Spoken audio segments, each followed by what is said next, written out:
The avoidant has a secret they'll never admit to you and barely admit to themselves. They're addicted to your energy. Not to you as a person necessarily, not to the relationship, not to partnership or commitment or intimacy, but to the specific energy you provide, the attention you direct toward them, the effort you invest in understanding them, the patience you demonstrate with their limitations, the hope you maintain that they'll eventually change. The avoidant is consuming your energy like a drug, getting high on your pursuit while giving nothing substantial in return. And they're as dependent on this energetic supply as any addict is dependent on their substance of choice. But unlike substance addicts who acknowledge their addiction and might seek help, the avoidance addiction is completely covert. They hide it behind claims of independence. They disguise it as detachment. They perform not needing you while secretly being completely dependent on the steady stream of your energy flowing toward them. And the addiction is particularly insidious because the avoidant isn't addicted to reciprocal exchange. They're addicted specifically to unreciprocated energy, to receiving without giving, to being the object of someone's attention without having to be vulnerable in return. The avoidance addiction to your energy is why they can't fully leave even when they can't show up. They withdraw, they create distance, they become cold and unavailable, but they don't completely disappear. They maintain threads of connection. They breadcrumb occasionally. They keep minimal contact that ensures you're still thinking about them, still available, still directing some portion of your energy in their direction. The partial presence is the addict maintaining access to their supply. Complete absence would mean complete withdrawal from the drug of your energy. And the avoidant isn't ready for that. They need the hit they get from knowing you care, from knowing you're thinking about them, from knowing you haven't moved on. The addiction keeps them hovering in your orbit, even when they claim they don't want a relationship, even when they insist they need space, even when they act like you don't matter to them. The secret addiction is also why the avoidant panics when you withdraw your energy. When you stop pursuing, stop caring, stop directing your attention toward them, the avoidant experiences withdrawal symptoms as real as any physical addiction. They become anxious, desperate, unstable. They reach out with increasing frequency. They can't focus on other things. They're obsessed with regaining access to the energy supply you've cut off, and their desperation during your withdrawal reveals what their detachment was concealing. They were never unbothered by you, never unaffected, never truly independent. They were dependent on your energy the entire time. They just hid the dependency behind a performance of not caring. The addiction was secret even from them until the supply was cut off and withdrawal forced them to face what they'd been denying. They needed what you were giving them more than they could admit. The energetic supply that maintains their false self. The avoidant is addicted to your energy because your energy is what allows them to maintain their false self, the identity they've constructed to hide their wounded true self. The false self is the independent one, the strong one, the one who doesn't need anyone. But maintaining this identity requires enormous energy because it contradicts the avoidant's actual internal experience of neediness, fear, and dependence. Your energy directed toward them provides the fuel that keeps the false self functioning. When you pursue them, you're confirming they're desirable. When you're patient with their limitations, you're confirming they're acceptable as they are. When you maintain hope they'll change, you're confirming they're worth waiting for. All of these confirmations are energetic food that nourishes the false self, allowing the avoidant to continue performing independence while being secretly dependent on your validation. Your energy is particularly valuable to the avoidant because it's unconditional supply. You're giving without them having to reciprocate. You're providing attention without requiring equivalent attention in return. You're investing effort without demanding equivalent effort from them. This one-sided flow is perfect for the avoidance addiction because reciprocal exchange would require vulnerability. If they had to give energy back to get your energy, they'd have to show need, reveal feelings, demonstrate care. But your willingness to give without requiring equivalent return means they can consume your energy while maintaining their defended position. They're getting the benefits of being cared about without the cost of caring back. They're receiving validation without having to validate. They're being energetically fed while remaining emotionally closed. The avoidance false self also requires your energy because the false self has no internal energy source. Real strength comes from inside. Real independence is self-sustaining. Real detachment doesn't need external validation. But the avoidance performed strength, performed independence, and performed detachment are all hollow constructions that require constant external reinforcement to remain standing. Without your energy propping up these performances, they collapse. The avoidance false self is like a building that looks solid from the outside, but is actually held up entirely by external supports.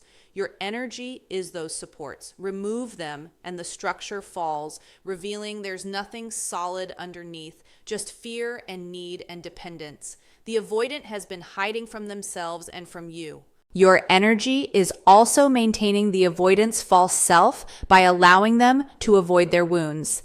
As long as your energy is flowing toward them, as long as you're pursuing and hoping and trying, the avoidant doesn't have to face their core wound of feeling unlovable or unworthy.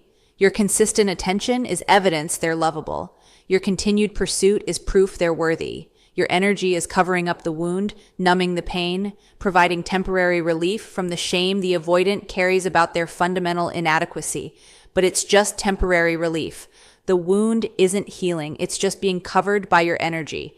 And the moment your energy withdraws, the wound is exposed again. And the pain is as acute as it ever was, maybe more acute because the contrast between being energetically fed and being energetically starved is sharp and undeniable. The specific ways they consume your energy. The avoidant consumes your energy through your pursuit of them. Every time you reach out, every message you send that they respond to, minimally or not at all. Every attempt you make to close the distance they've created, you're giving them energy. Your pursuit is communicating, you're thinking about them, you care about them, you want them. And the avoidant is consuming this communication like food.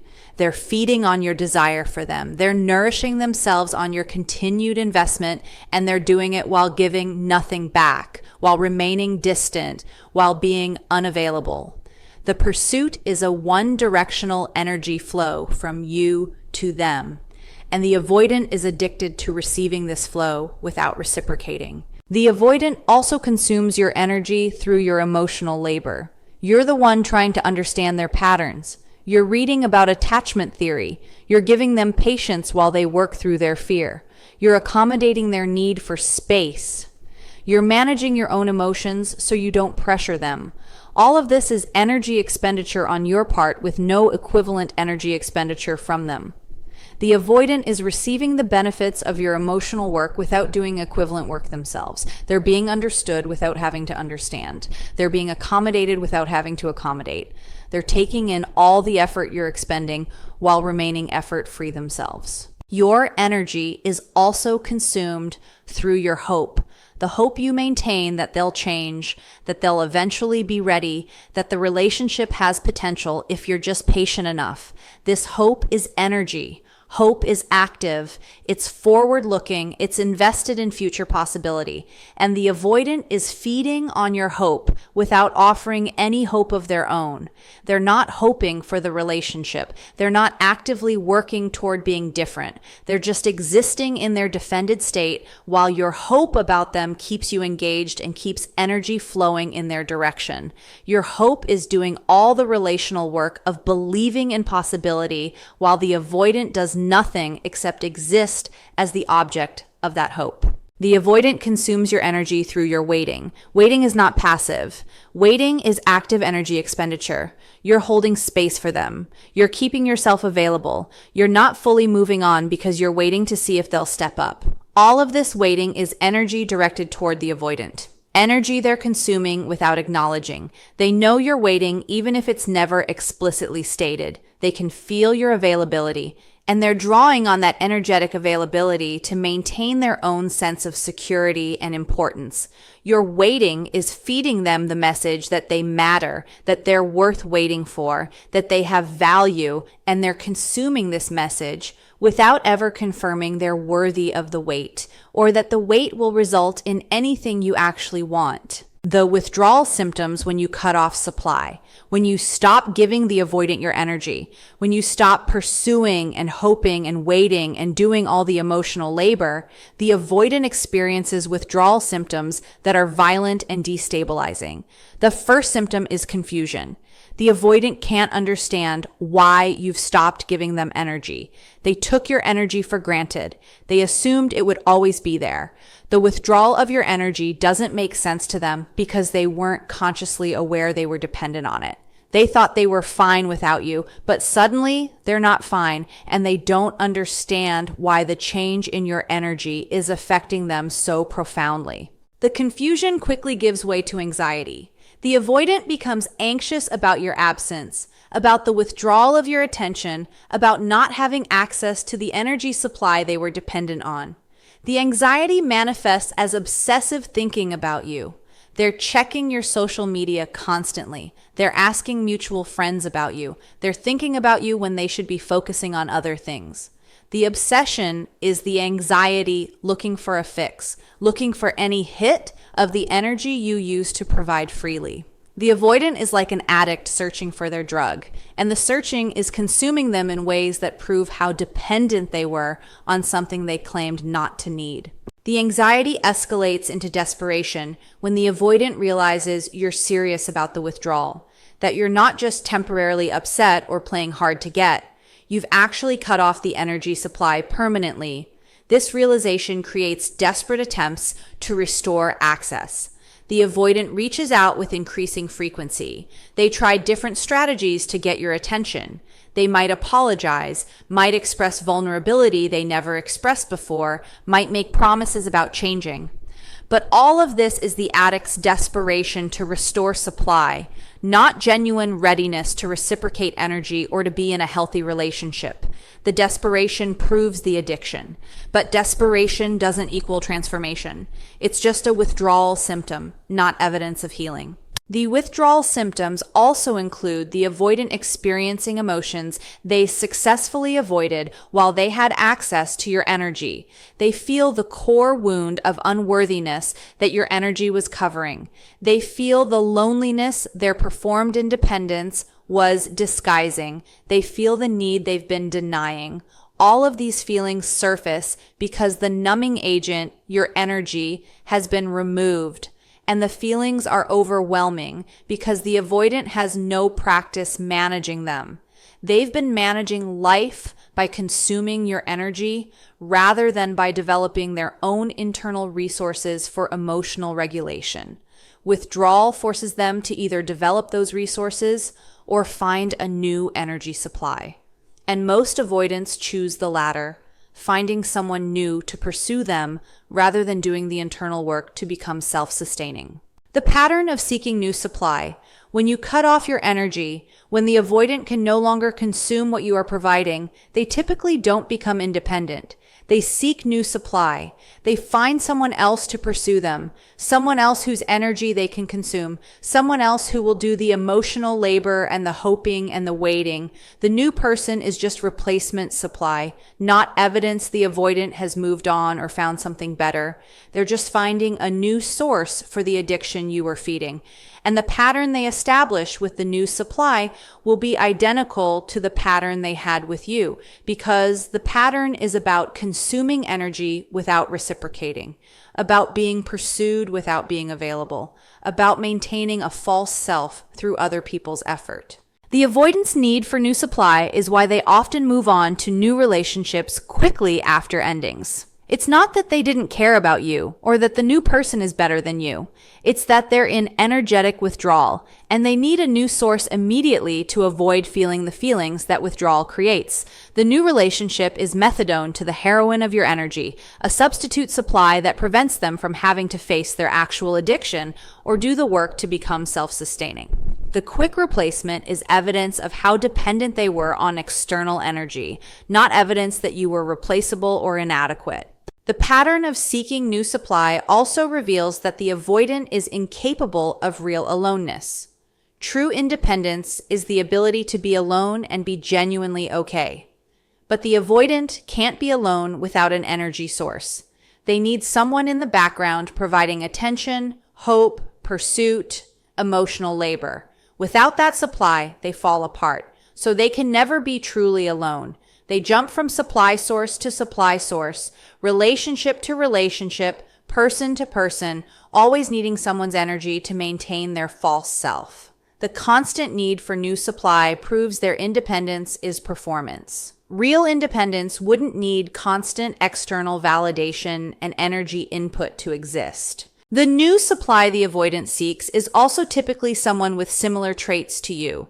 Patient, understanding, willing to accept their limitations, secure enough to give without requiring equivalent return.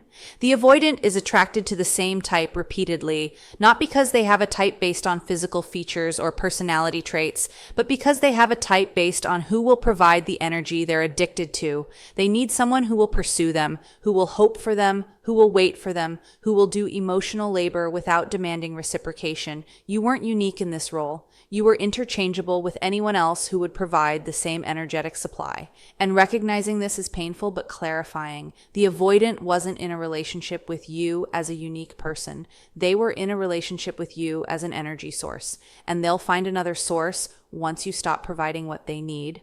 The difference between love and addiction. Understanding that the avoidant is addicted to your energy rather than in love with you is a crucial distinction. Love is about reciprocity, about mutual care, about both people giving and receiving in balance.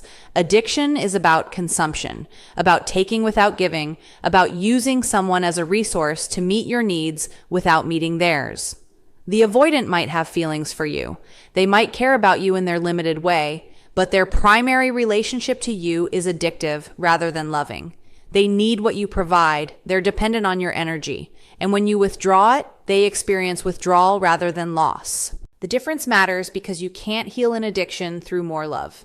More energy from you just feeds the addiction deeper. Love makes you want to give to the other person. Addiction makes you want to take from them. The avoidance behavior consistently demonstrates taking rather than giving. They take your attention without giving equivalent attention. They take your emotional labor without doing equivalent labor. They take your hope without offering hope of their own. They take your availability without being available themselves. The relationship is a one-directional flow of energy from you to them, which is the definition of addictive consumption rather than loving exchange. And recognizing this helps you understand why nothing you gave was ever enough. Addicts are never satisfied. The addiction always requires more. You could have given more energy, been more patient, hoped harder, waited longer, and it would never have been enough because addiction is insatiable. Love grows when it's reciprocated. Addiction intensifies when it's enabled. If the avoidant loved you, your reciprocation of that love would deepen the connection. But because the avoidant is addicted to your energy, you're giving them energy just intensified their addiction without creating real intimacy. You were enabling their addiction. Every time you pursued them, every time you did emotional labor, they didn't reciprocate. Every time you hoped they'd change without requiring evidence they were actually changing, you were enabling. The enabling wasn't bad intent on your part. You thought you were loving them. But you were actually feeding an addiction that prevented them from having to face their wounds or develop a capacity for real relationship. The difference between love and addiction is also evident in what the avoidant misses when you're gone. If they loved you, they'd miss you as a person, your specific qualities, your particular way of being, the unique connection you shared. But what the avoidant actually misses is the energy supply you provided. They miss being pursued. They miss someone hoping for them. They miss the validation that your attention provided. They miss feeling important to someone. All of this is missing the function you served, not missing you as an irreplaceable individual. And this is why the avoidant can replace you relatively easily with new supply. The new person can provide the same functions, can give the same energy, can serve the same purpose. You are never irreplaceable to the avoidant because they were never relating to you as a unique person. They were relating to you as an energy source, and sources are replaceable as long as they provide the same supply. The impossibility of feeding their addiction long term.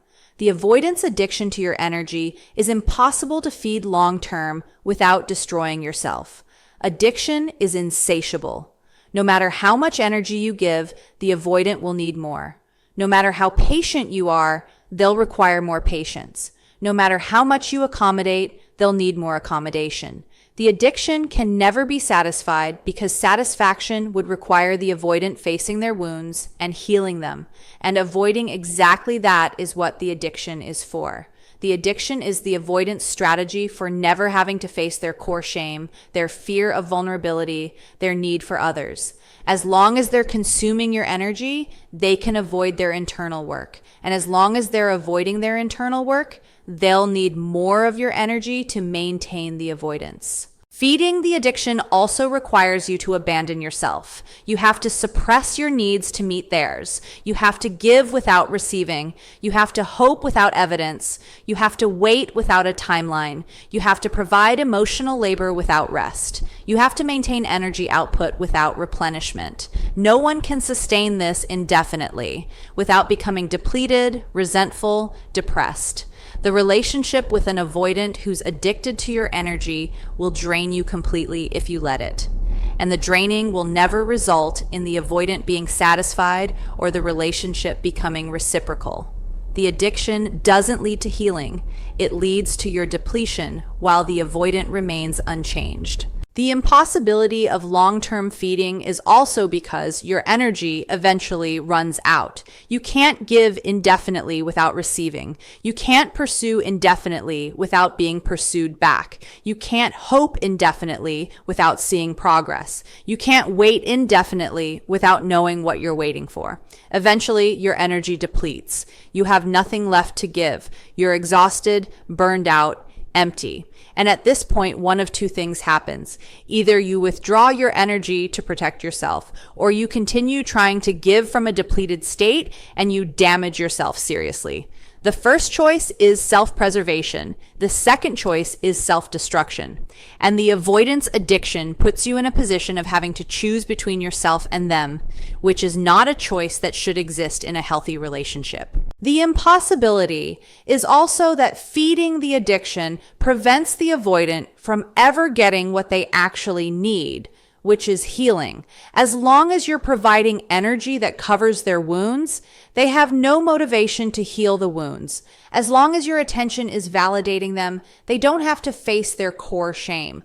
As long as your hope is sustaining them, they don't have to develop internal resources. Your energy is like pain medication that reduces symptoms without treating the underlying condition. It provides temporary relief while allowing the actual problem to fester untreated.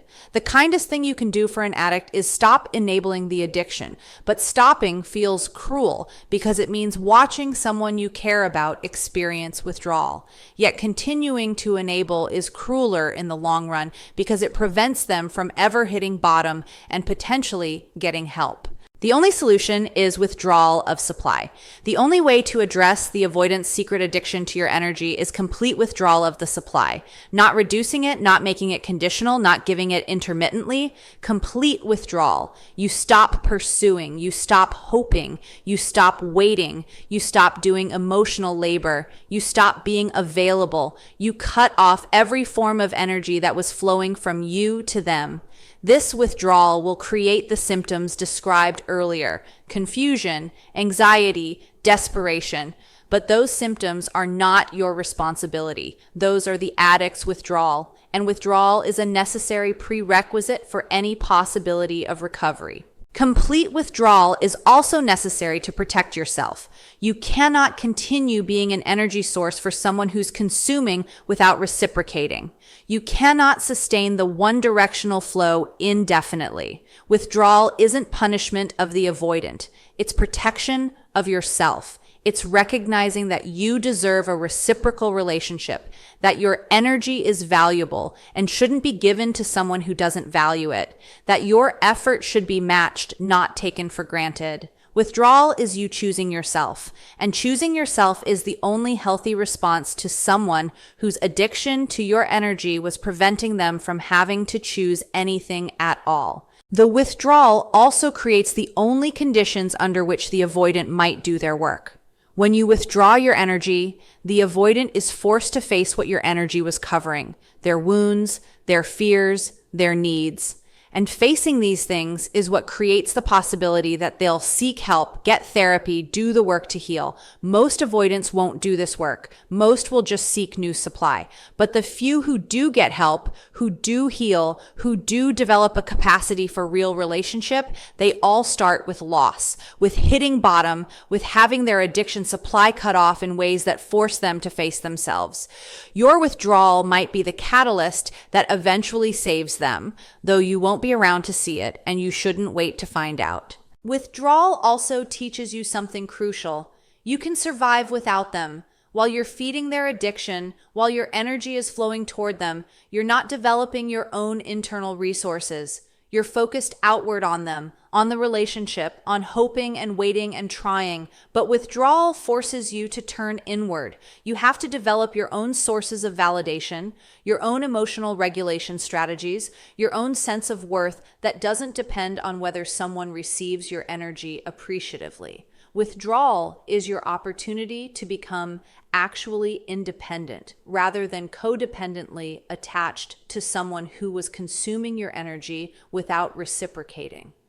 And real independence is what you need, not to attract an avoidant who won't consume you, but to recognize avoidance early and refuse to make your energy available to people who only want to take. The freedom that comes from recognizing the addiction, recognizing that the avoidant was addicted to your energy rather than in love with you is painful initially, but ultimately freeing. It means you weren't inadequate. You weren't too much or not enough. You weren't wrong for having needs. You were just dealing with someone whose relationship to you was fundamentally disordered, who was using you as a resource rather than relating to you as a partner. And recognizing this allows you to release the relationship without the usual second guessing and self-blame.